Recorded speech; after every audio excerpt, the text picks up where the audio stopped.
Dan pemirsa, untuk membahas lebih lanjut mengenai kasus ini sudah bergabung bersama kami psikolog forensik Reza Indragiri.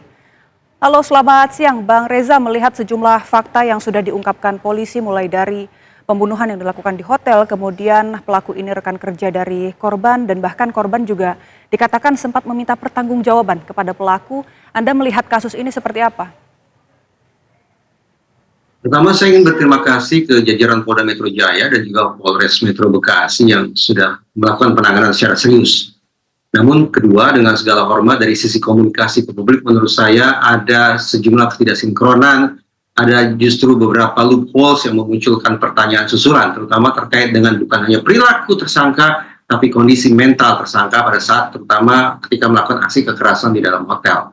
Nah, dengan segala loopholes yang tadi saya tangkap, dan pertanyaan-pertanyaan yang muncul di kepala saya, maka izinkan saya untuk sampai saat ini masih belum teryakinkan betul sekiranya kosakata yang kita gunakan untuk memotret kasus ini adalah kasus pembunuhan, apalagi pembunuhan berencana.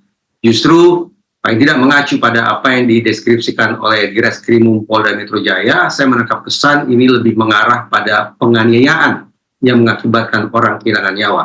Apapun itu, ini harus disikapi sebagai sebuah perilaku jahat dan pelakunya harus diberikan hukuman berat sekiranya divonis bersalah nanti.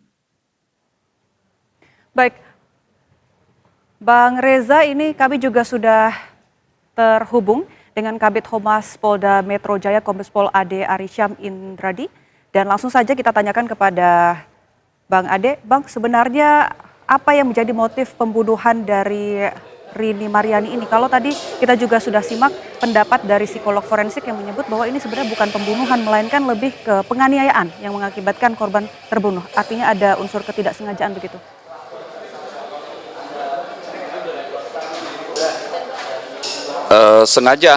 Dengan sengaja ya Mbak. Jadi motifnya sampai dengan saat ini ada dua.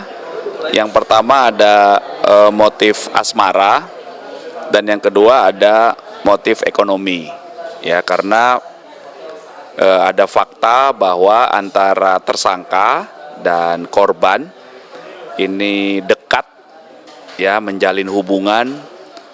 Pertama di pertengahan Desember 2023, mereka berdua melakukan hubungan badan di hotel di Bandung. Kemudian yang kedua saat kejadian pembunuhan itu di sebuah hotel di Bandung juga.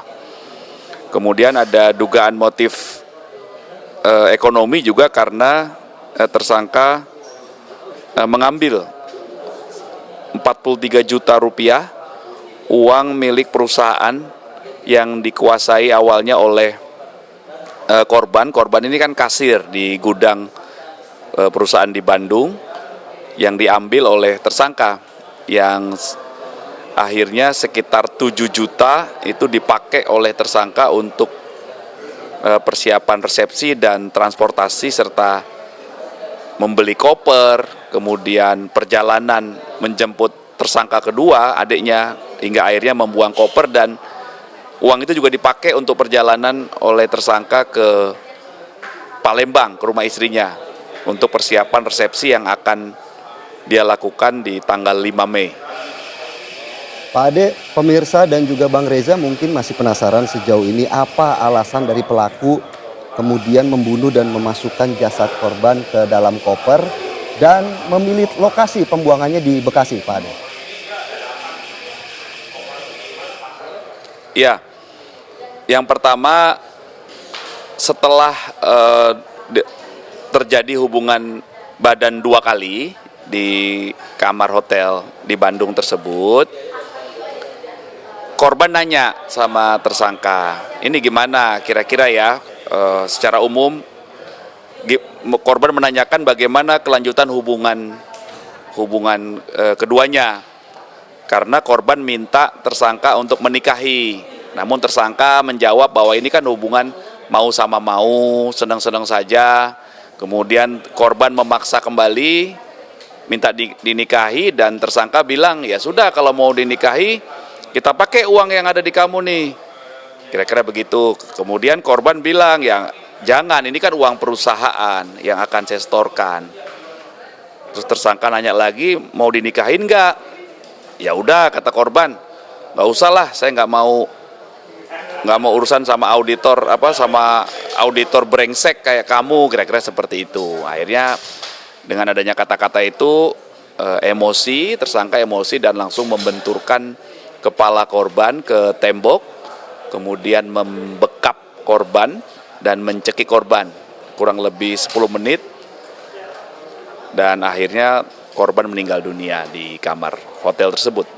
Baik, Bang Ade, tapi yang kami ingin juga tahu apakah niat awal pelaku ataupun tersangka dan juga korban ini datang ke hotel, ataupun niat dari tersangka ini memang sebelumnya sudah merencanakan pembunuhan atau seperti apa? Karena kan sebelum pembunuhan terjadi juga terjadi persetubuhan. Jadi nantinya pasal yang dikenakan apakah pembunuhan berencana atau apa? Ya, sampai dengan saat ini, dan ini pendalaman masih terus dilakukan ya Mbak, karena penyidikan itu tidak boleh berandai-andai. Fakta yang ditemukan itu akan dipersangkakan dengan pasal yang ada.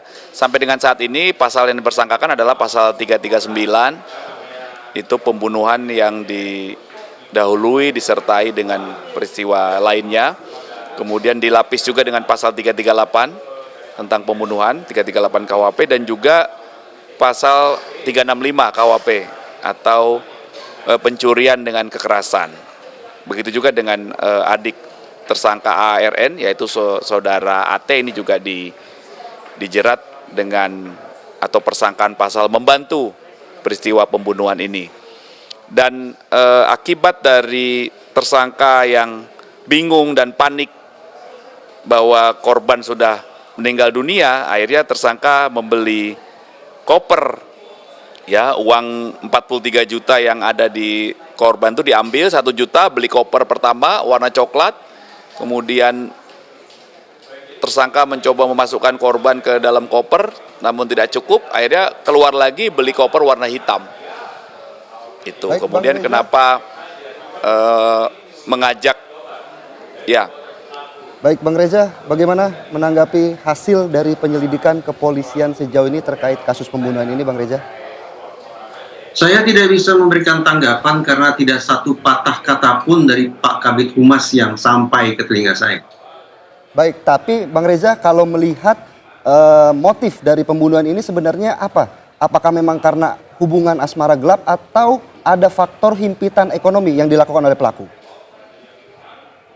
Mengacu pada penjelasan yang disampaikan oleh Direskrimum Polda Metro Jaya, beliau justru menyebut dua motif yang secara berurutan munculnya awalnya adalah motif emosional, di mana mungkin tersangka merasakan adanya kekalutan, kepanikan, kecemasan luar biasa akibat ditagih pertanggungjawabannya oleh korban. Itu motif pertama yang muncul.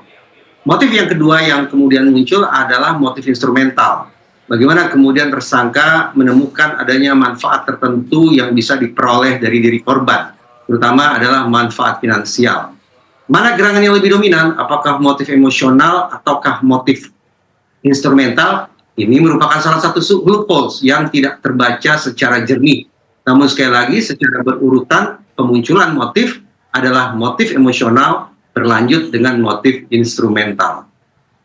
Baik, kami tangkap poinnya. Terima kasih Bang Reza Indragiri selaku psikolog forensik. Sebelumnya juga ada Kombes Pol Ade Arysyam Indradi, Kabid Humas Polda Metro Jaya. Terima kasih.